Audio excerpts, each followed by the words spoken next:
His foot slipped, and in under 2 seconds, he was airborne. He didn't have time to think, but his fall arrest system did. Fall hazards are the #1 killer in construction. And today, we're showing you exactly how to stay alive.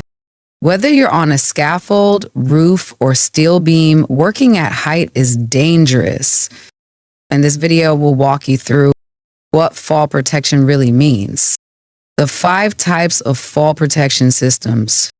Real-world mistakes that cost lives. OSHA rules you're required to follow. And how to do a daily equipment inspection that could save your life.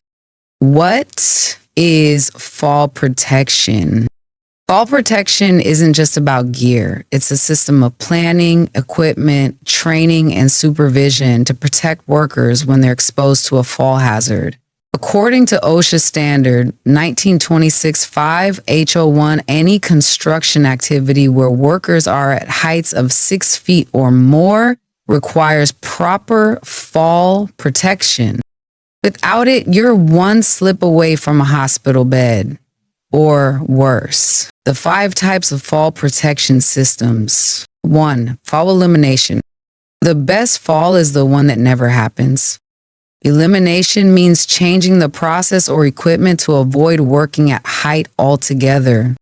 Examples: prefabricating parts on the ground, using extendable tools instead of ladders, moving controls to floor level.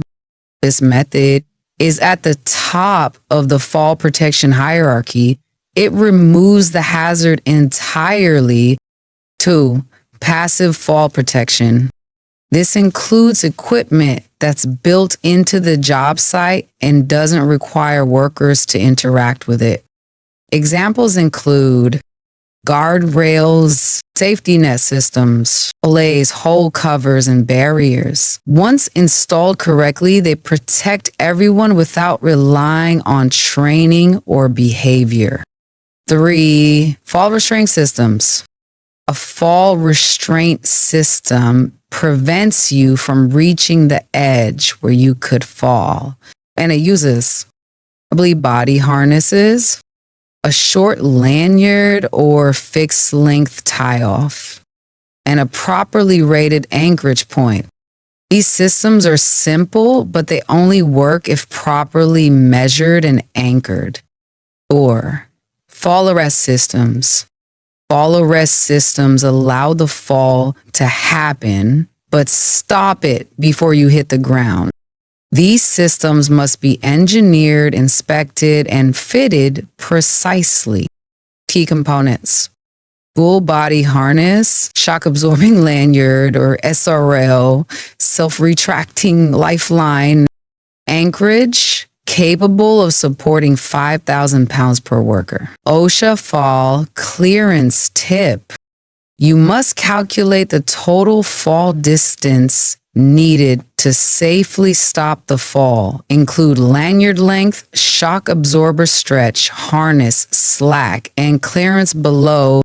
5. Administrative controls. These don't stop a fall, but they reduce exposure through policy, training, and monitoring.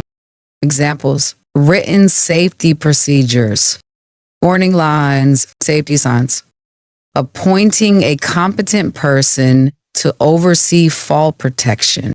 Equipment controls are the last line of defense. Never use them alone. Harness and equipment inspection checklist. Before every shift, inspect your personal fall arrest equipment. Webbing, look for frays, cuts, or chemical damage. Stitching, torn, loose, or missing threads, replace it. If your ring and buckles rust, distortion, or cracks, remove from service. Labels. OSHA requires legible tags with ratings and serial numbers. Lanyards. Check for kinks, burns, and expiration date. Snap hooks / carabiners. Make sure they lock automatically and fully. If in doubt, throw it out. A compromised harness is not worth the risk. Common mistakes that kill. using the wrong anchor point, like pipes or handrails, wearing a harness too loose, forgetting to check your fall clearance, tying off to scaffolding that isn't rated, reusing gear after a fall incident. Every one of these mistakes has led to fatalities on real job sites. Real story. In 2023, a roofer on a 2-story house stepped on a loose board. He fell, but his shock-absorbing lanyard engaged instantly. He was hanging midair just 4 feet from a steel rail. Because he wore the right gear and did his pre-check, he walked away with a bruised rib, not a broken back. This is why we follow protocol. It's not about compliance. It's about going home alive. If you work at height, you need fall protection that works. Use it, inspect it, respect it. One bad decision can end everything. Subscribe for more real-world construction safety guides. Like if you learned something today, drop a comment with your own safety tips or questions.